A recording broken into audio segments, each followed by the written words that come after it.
Hello there. Thanks for joining me. I'll be your host, Jonathan. I know it's been a while since I've been on camera. I've had a lot going on. Just happens sometimes. Like the other groomsmen are there. Pick up the slack. They've been making a lot of videos, a lot of content for you guys. I hope that's been enough for you guys. But I'm back, so hopefully I'll be making some more videos here in the future. But today I'm using one of my favorite scents, Barbershop De Los Muertos 2 by Murphy and McNeil. This is in the Aeon base. They have another base, the Kodiak base with bear tallow. I know they just did a batch with the bear tallow, the other base, and I just said it in front. The Kodiak base, for all the Barbershop De Los Muertos collections 1, 2, and 3. If you're interested in that base, but this is 2. This is an homage to Tom Ford for men. It's a really nice, bright citrus, kind of it's very much a cologne scent. There's a little bit of citrus on top. It's a very well blended, very mixed, very complicated scent. I really like it. It's a standard cologne. I don't think it's anything like special. It's not. I think anybody would like it. It's not like oud would, where the oud is kind of stinky or something, where somebody might not like it. I think this would be a pretty universally liked scent. It's been out for a while. It's not new. I got it all whipped up here with my Chisel and Hound brush. The lather is pretty awesome. Like I said, this is the Aeon base. I think it goes for 20 bucks for 4 ounces. Yeah, 4 ounces. And then the Kodiak base is $4 more. I think it's $23.99. But it's also for 4 ounces. And bear tallow is expensive.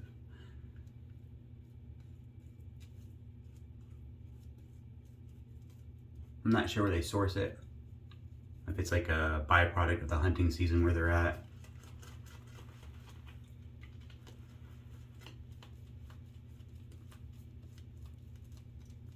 It's interesting. I have one soap in the bear tallow, the Kodiak base. It's one of the Infinitus, like the limited releases. The scent was called Grandpa's Chair. I don't have a matching splash. I don't think they made one. Sometimes they don't with the Infinitus collections, but I liked it. I don't know. The lather was a little bit more. See, the Aeon base is pretty low structure lather too. It's not like super big and fluffy. I mean, imagine it could be if you wanted it to be. It made your lather that way, where you push down really hard on your brush and kind of introduce a lot of air in your lather. But for me, it lathers up pretty similar to a lot of other bases. I remember that the Kodiak base being a little thicker in the lather. That's all I can remember. I've only got that one base, or that one soap puck in it, but lathered up really nice. For the razor today, I'm using charcoal Goods Level 2 in brass. I always got the hammer brass handle. I've talked about this before, I've reviewed it before, so this is just gonna be a nice normal shave, not trying to do anything new. You can tell by the handle, this is like one of the things that kind of bothers me a little bit about the razor, where they do 3 pieces for the razor. They have the end piece and the head piece, where they probably mass produce those, and then they make the middle piece for the handle style, and they piece them all together. But the brass discolors differently because they're different pieces, so the inside part is a little bit darker. It looks kind of mismatched to me. I get where they probably did it from a production standpoint, but just doesn't look good with the discoloring being uneven, the patina on the brass, the open brass. If it was plated or something, you'd never notice, but because it's an open brass razor, that patina difference on that handle length, it looks a little off to me. Yeah. Using a Gillette 7 o'clock blade, the black Super Platinums, made in India, I think. Yep, made in India.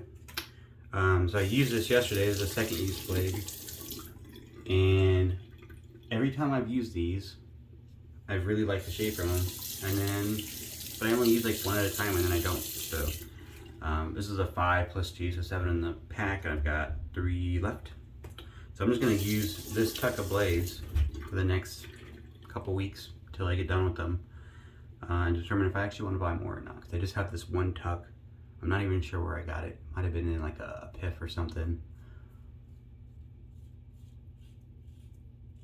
but I quite like them. They're really smooth. They're more expensive, I will say that. I don't know why. Even on Amazon or eBay, they're about 30 bucks, give or take a couple dollars, for a 100 pack of them. On the Amazon listing, in the description, it refers to it as a premium blade. And I don't know why.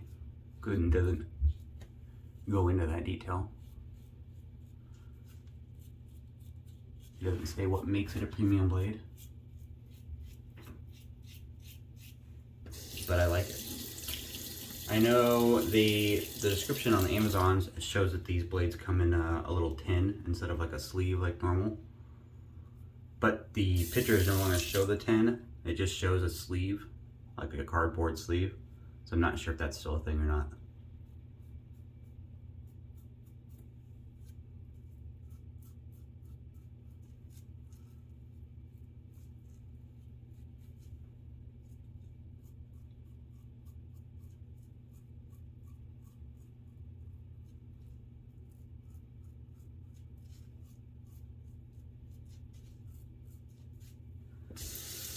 So like I was saying, I've been really busy, and I apologize for not making any content in a while. I know it's been maybe a couple weeks, week and a half, at least a week and a half. I feel like closer to 2 weeks now. And I had my brother here, he, relocated from the hurricane. They just moved out this a week ago. They got their own place. Staying up here local. His wife got a nice, good job. And I'm really happy that they're getting back on their feet and getting back to normal, and they're really happy to have their own place. And then it's just been a lot of stuff. I'm not gonna go into everything that's going on with my family, but it's been a lot. I had to leave town for some family stuff with my wife for a minute, and they watched my kids, and then I did have a job interview last week, late last week on Thursday evening. Within my same company that I work with. I'm not leaving the company or nothing, but a supervisor position within my company, which is cool. More money, more problems. I like the more money part though. We'll see. They haven't announced anything yet. I did check in with my boss yesterday, and I'm not sure if they were still trying. I know there's some more people that interviewed for it. So I'm not sure if they got all the interview process done or not. Hopefully I'll hear sometime this week. Either the decision, or there was some talk about maybe doing a second round of interview if they narrowed it down to a couple, 2 or 3 applicants. That's kind of a tiebreaker.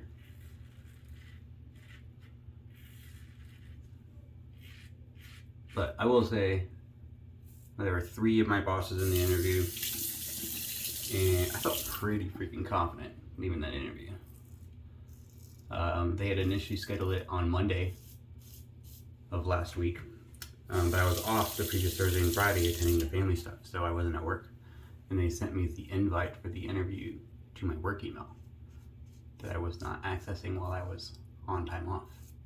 So I got a text Monday morning as a reminder about it, and I was like, what the heck? No. I had minor panic attack, and I was like, I really need to reschedule this. I was like, I didn't get proper notice, I'm not prepared. And they were actually really nice about it. And they're like, yeah, that's right, we didn't want to call you because we knew you were doing family stuff, but, which was cool, I guess, but so they could have scheduled someone else to interview in that day and me later in the week, but it worked out. They rescheduled for me. And went and got a fresh haircut, still looking pretty good. And got the suit out and all cleaned up.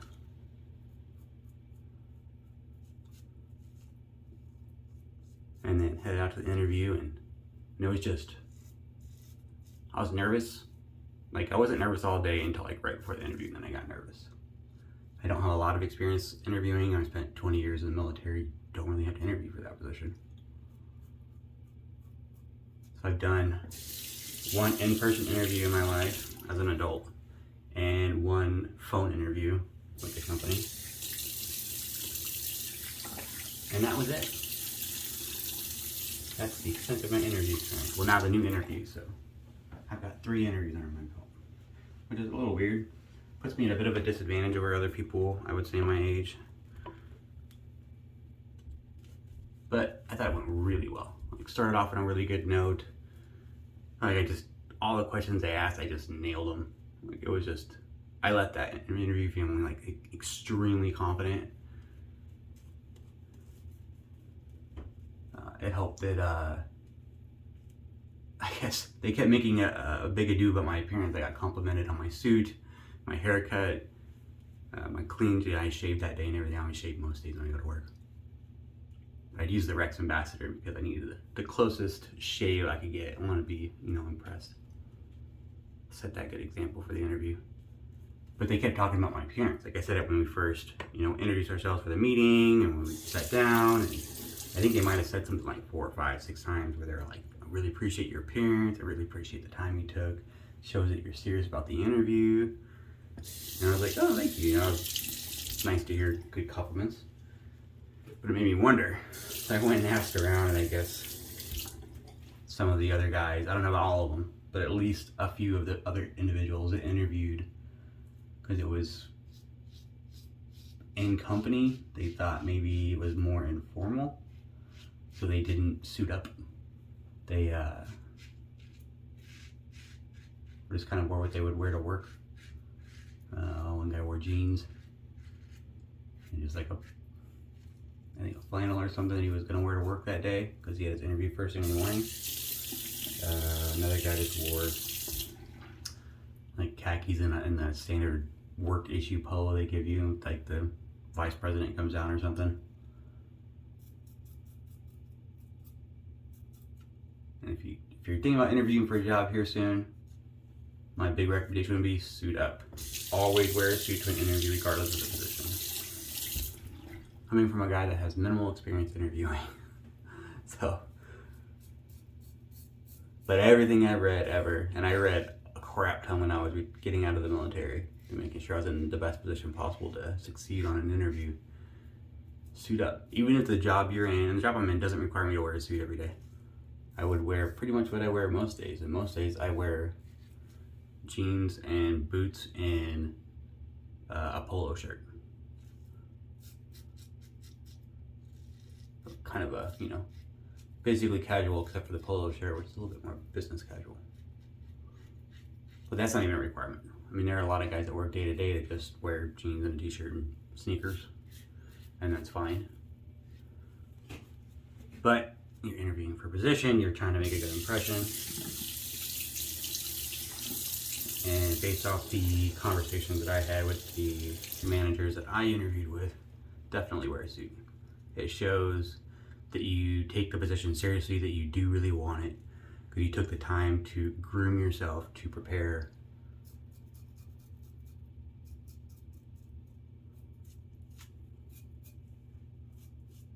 And that can kind of set you apart from people that didn't.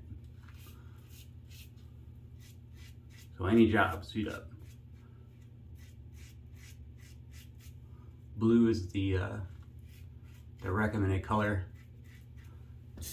when you suit up for new interviews, for a new position in a new company. I think lighter blue over dark blue. And then they say if you're interviewing within the same position, higher up companies, then it kind of transitions to more of a black, I don't know, status symbol stuff. I wore my blue suit, the same one that I wore for my initial interview at this position, or at this company.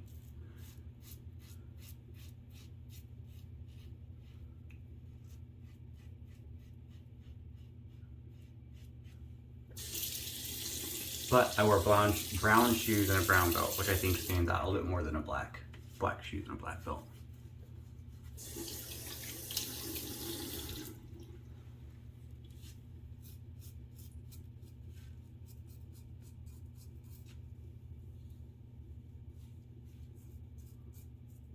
So, shave's about done. Just doing a couple touch-ups here. the Barbershop De Los Muertos soap, which is Barbershop of the Dead, if you didn't know that. Was awesome. The soap performs really well. Plenty of residual slickness for the touch-ups.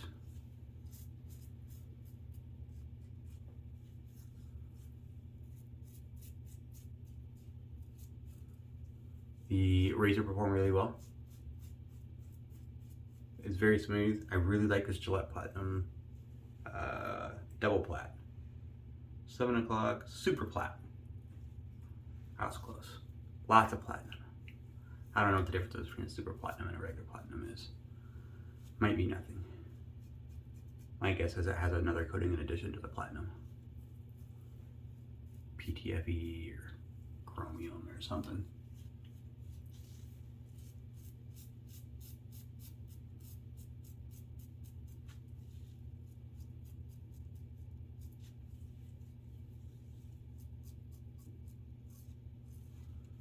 Level 2 is pretty smooth. I've used the level 3 before on a pass around from Fayez. I will say, having used this several times now, the level 2 is definitely smoother, less positive blade exposure. But the level 3 is definitely a lot more efficient. This is a good shave. It was a really good shave. There's still a little bit right here, which is kind of my trouble spot, but I don't want to go over it too much and get razor burn. I'm just gonna leave it. I say I'm gonna leave it and then I do it to me, but I'm done. That's all I'm gonna get without getting razor burn. So there's still a little bit left. So it's not the most efficient. The level 2 honestly doesn't claim to be. That's why there's a level 3. And I know Fayez really likes the everyday base plate, which is really, really nice. But I'm gonna do a quick cold water rinse and then I'll be back for the splash. All right, I'm back. Thanks for sticking with me. Had a really nice cold water rinse. That cold water rinse hits different in the winter up here in North Dakota, where we got some pretty significant drop in temperatures. It's been in the teens. Supposed to get a foot of snow here in a couple days. But I got the matching Barbershop De Los Muertos 2 splash. Alcohol based, got a little bit of a sting to it. But it's got some other ingredients: witch hazel, aloe, glycerin, something, citric acid, fragrance, a little bit of menthol. You can't smell the menthol, but it's a little bit in there.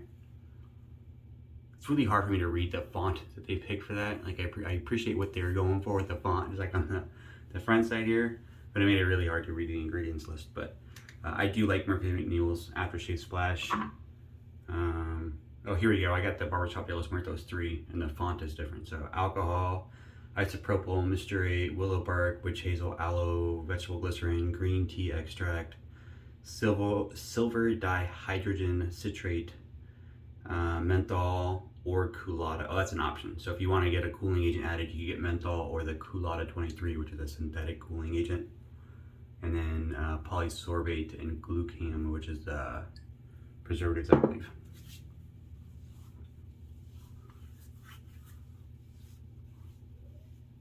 But I really like their splashes. Really, I'm a one person kind of guy. I'd rather just use a splash than a splash and a balm. And I think this kind of splash with those ingredients, it feels better than just an alcohol-based balm. My skin feels more nourished. I don't feel the need to use a balm afterwards. It's not, my skin's not dry or anything. I love the scent. My wife loves the scent. I'm gonna buy the EDP here actually. It's sitting in my cart right now. I'm just trying to decide if I want to add anything else to the cart. I got Barbershop De Los Muertos 3 and 2, which I both really like. My wife might like 3 a little bit better. It's a little bit more citrus forward. It's another cologne scent. The lid's being picky with me. But I might pick up Barbershop De Los Muertos 1 because I haven't used that one before. I have the whole trifecta. Great scent though. Really, really, really nice scent. I've been using this one for a while. I got the splash independent of the soap a long time ago and been using it, and then I finally picked up the soap. So I definitely like it a lot. I definitely like the Super Flats. Thanks for joining me. I appreciate it. I know it's been a while. Again, I've been Like I said, I've been busy. Not making excuses or nothing, just life gets in the way sometimes. But I'm still shaving, still getting some good shaves, still getting some mediocre shaves. They both happen. But some pretty good shaves this week. Nothing but good shaves this last 2 days. So hope to see you again here in a couple more days, or maybe tomorrow. We'll see how it all plays out. But thanks for tuning in, and hope to see you here again real soon.